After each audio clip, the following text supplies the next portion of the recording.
Hello dear children, welcome to our classroom. So today let's look the second part of the summary on the face of it.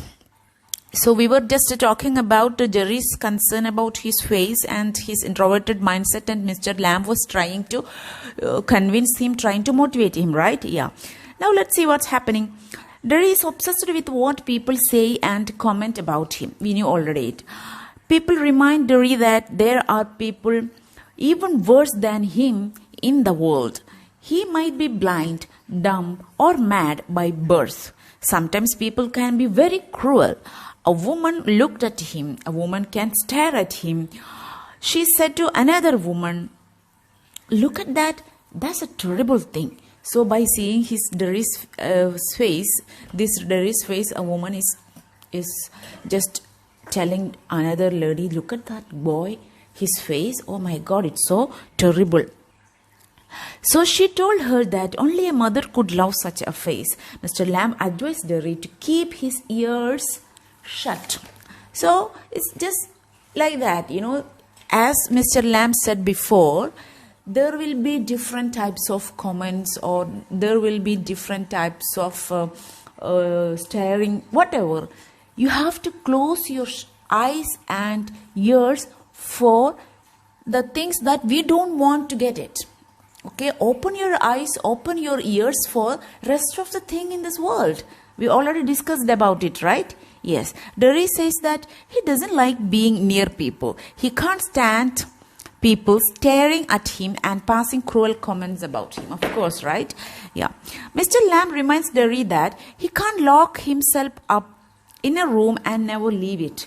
Then he narrates him the story of a man who was afraid of everything in the world. So he went into his room, locked the door, and stayed there. A picture fell off the wall into his head there. A picture fell off the wall into his head and killed him. So this is what we call faith, right? Yeah.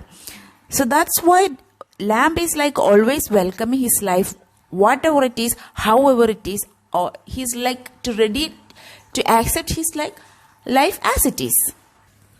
That's why Mr. Lamb says that he enjoys life as it comes. He sits in the sun. He reads books. He's not fond of curtains, which means he don't want to hide anything. He don't like to hide his legs, thin legs. He don't want to hide anything from his life because he is ready to accept how his life is, right? Yeah. Mr. Lamb motivates Jerry. Jerry has got 2 arms, 2 legs, eyes, and ears. So you are a full man, right? He has got a tongue and also a brain. He can get on the way he wants, like all the rest. So you are extremely same like all the men, those who have everything, like all the parts of the body, brain, everything. You're absolutely normal, and you can reach wherever you want. You can do whatever you want. So what is the obstacle? Nothing. You have legs, you have hands, you have ears, you have everything. So how come your life is so easy? Why you are forgetting all of those stuff just because of this burned face? Just ignore it, right? Yeah. This is how Mr. Lamb motivates Jerry. And if he chooses, he can't get on better than all the rest. Jerry asks, how? So again, Mr. Lamb is telling him, so it's your choice how you want to be. It's your choice, okay? It's your choice, of course. You can choose because you don't have any obstacles in your way. So it's just your choice. Yeah. Then he's asking how. Mr. Lamb replies that Jerry can live the same way as he himself does. For him, everybody is welcome. The gate is always open. Jerry says that there are some people he hates. Even Mr. Lamb is trying to convince this guy, but still, we already spoke like his mindset's like fixed mindset, right? Yeah. So it's very hard to make a change. Anyhow, here Mr. Lamb says that because Jerry, he's just said him like, I hate people, I hate to face people, I hate to participate with crowds and everything.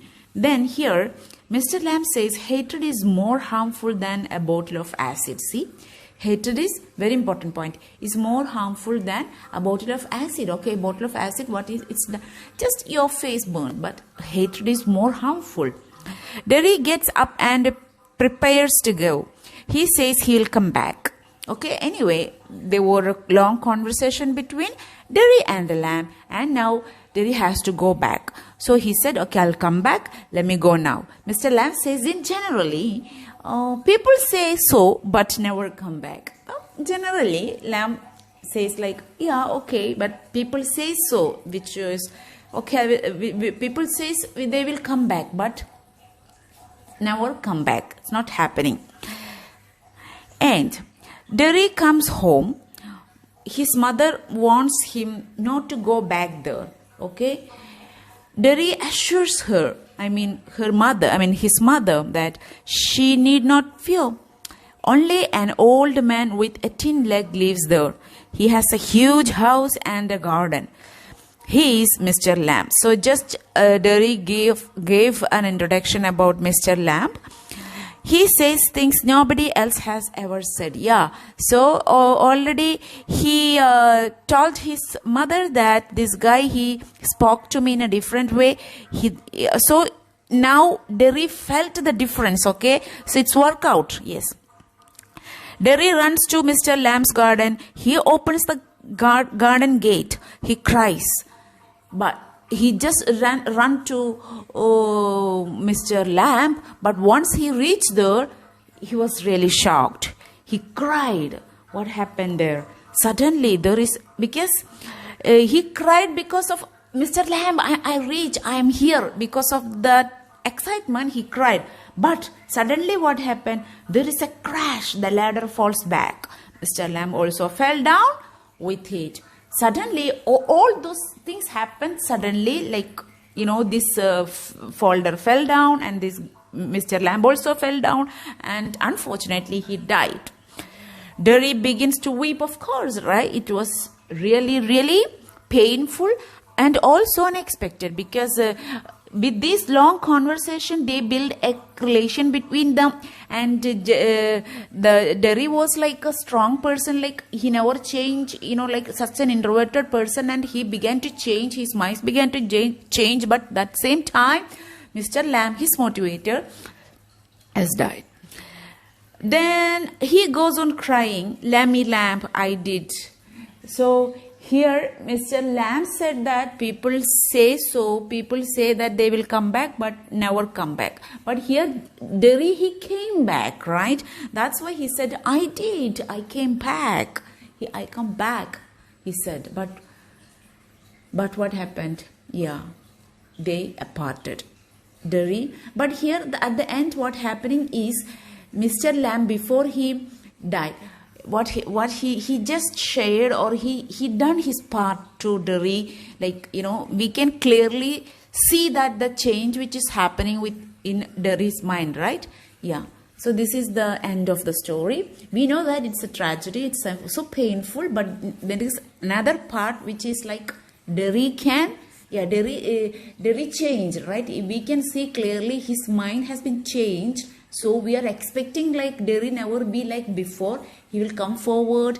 He will enjoy his life, right? Okay. So this is how it is. Thank you for listening, and all the very best for your exams.